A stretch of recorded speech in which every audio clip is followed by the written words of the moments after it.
সামনেই শ্রাবণ মাস আসছে, অনেকেই শিবের ভক্ত রয়েছেন। চলো জেনে নেওয়া যাক শিবের গলায় কেন জড়িয়ে থাকে সাপ, এবং শ্রাবণ মাসের শেষে জানুন অজানা তথ্য। হিন্দু ধর্মে 8টি সাপের উল্লেখ রয়েছে, অর্থাৎ 8টি সাপকে দেবতা হিসেবে গণ্য করা হয়। নাগরাজ বাসুকি হল ভগবান শিবের গলায় জড়িয়ে থাকা সাপ। শিবের গলা বাসুকি নাগকে গলায় ধরে রাখার পেছনে রয়েছে একটি পৌরাণিক কাহিনী। জেনে নিন এই কাহিনীটা কি। হিন্দু শাস্ত্র অনুযায়ী শিবের মূর্তি খুব পরিষ্কার ও সাধারণ। মাথায় রয়েছে জটা ও চন্দ্র, গলায় রুদ্রাক্ষের মালা, সর্প হাতে ডমরু আর ত্রিশূল, আর পরে থাকে এক টুকরো বাঘের ছাল। মহাদেবের পরম ভক্ত সর্পের অলঙ্কার হিসেবে অন্যতম ভূমিকা ও অবদান রয়েছে। সর্বত্র তার গলায় বাসুকি সাপ জড়িয়ে থাকেন, কিন্তু মহাদেবের গলায় হঠাৎ করে সাপ জড়িয়ে থাকে কেন তা জানার কৌতূহল রয়েছে অনেকে। সাপ ও ভগবান শিবগণের অন্তর্ভুক্ত। মহাদেব তার গলায় নাগ দেবতাকে স্থান দিয়েছেন। ভগবান শিব তার গলায় বাসুকি সাপ পরিয়ে দেন।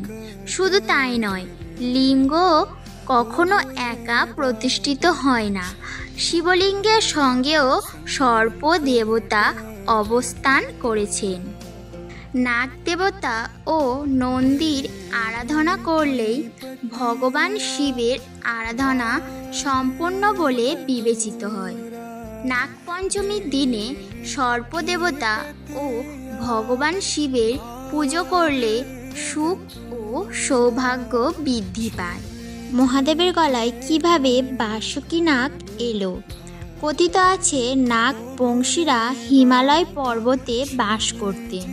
সেখানে শিবেরও বাস ছিল। সর্পদের প্রতি অত্যন্ত স্নেহ ও মমতা ছিল মহাদেবের। তাই নাগেশ্বর জ্যোতির্লিঙ্গ অত্যন্ত গুরুত্বপূর্ণ। শাস্ত্র অনুসারে মহাদেব হলেন সাপের দেবতা। শিবের সঙ্গে সাপের সম্পর্ক হল অতি প্রাচীন ও অটুট। শেষনাগ, বাসুকি, তক্ষ, পিংলা ও কর্কটক নামে সাপের 5টি গোষ্ঠী ছিল। তাদের মধ্যে শেষনাগকে সাবরা রাজার প্রথম গোষ্ঠী বলে মনে করা হয়। অন্যদিকে বাসুকি মহাদেব পরম ভক্ত ছিলেন, নিয়মিত শিবের পুজো করতেন। ভোলানাথ বাসুকির অগাধ ভক্তি দেখে খুশি হয়ে তিনি বাসুকিকে কণ্ঠে ধারণ করেন। অন্যদিকে সমুদ্র মন্থনের সময় বাসুকি সাপের দড়ির আকারে মেরু পর্বতের চারপাশে জড়িয়ে দিয়ে মন্থন করা হয়েছিল। এর ফলে বাসুকি নাগের সারা শরীর রক্তে ভেসে যায়। এই সময় সমুদ্র মন্থন থেকে হলাহল বের হলে শিব তা গ্রহণ করেন।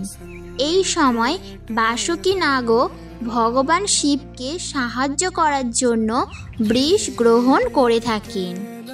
তবে এই বিষ পান করার ফলে বিষাক্ত সাপের কোনো প্রভাব পড়েনি, কিন্তু বাসুকির ভক্তি দেখে শিব তুষ্ট হন ও গলায় জড়িয়ে নেন সেই সময়। এরপর থেকেই মহাদেবের গলায় সাপ থাকেন।